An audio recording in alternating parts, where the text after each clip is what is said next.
The idea of Mama is almost like a fairy tale gone wrong. The idea of two girls that were lost in the woods and were adopted by a deranged ghost and sustained in their period in the woods for years. And then they are rescued from that tragedy and brought to the city.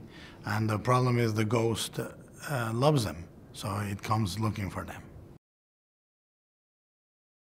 You expect the ghost to come out and do one thing. You know, you have a wailing ghost or a ghost that wanders the moor, the moors screaming.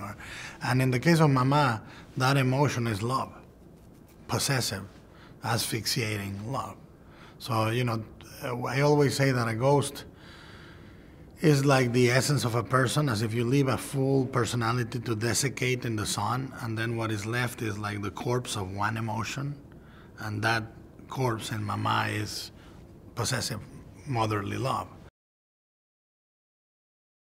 One thing I love about the way we transitioned into a feature film is Andy was very, very particular about how much he wanted to show Mama, or rather how little.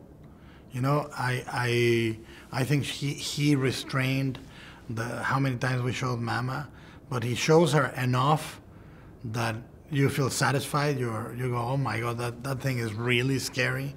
But he doesn't show Mama so much that it becomes ineffective. I think he has a great career ahead of him. You know, when you find somebody like Andy or Juan Antonio Bayona, you know, I produce now about close to 20 movies. And now and then, I try to produce a lot of first-time directors, and now and then you go, this guy is the real deal. You know, this guy is the real deal.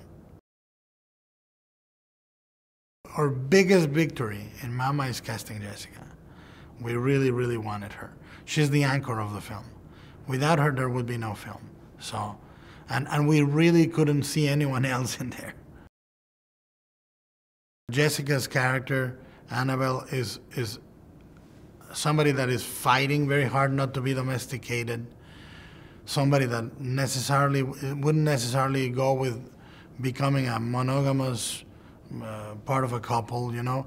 And Nikolai is so magnetic, so down to earth, so tangible that you understand why she would settle. When the horrible is combined with love, it's very compelling and really, really scary, because people understand we are not just telling the story of a monster, we're telling the story of a very human emotion that is now monstrously out of proportion. When we went to the studio, the first thing I said to them is, look, the poster is very simple. I said, it's the ghost of Mama with the two girls looking, and the tagline is, a mother's love is forever.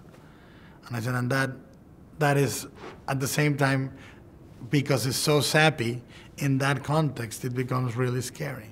I don't know if we're going to use that tagline or not, but immediately communicated the horror. Mama will never give up and never surrender, never let her children go. So that's a huge, like the Terminator of emotions.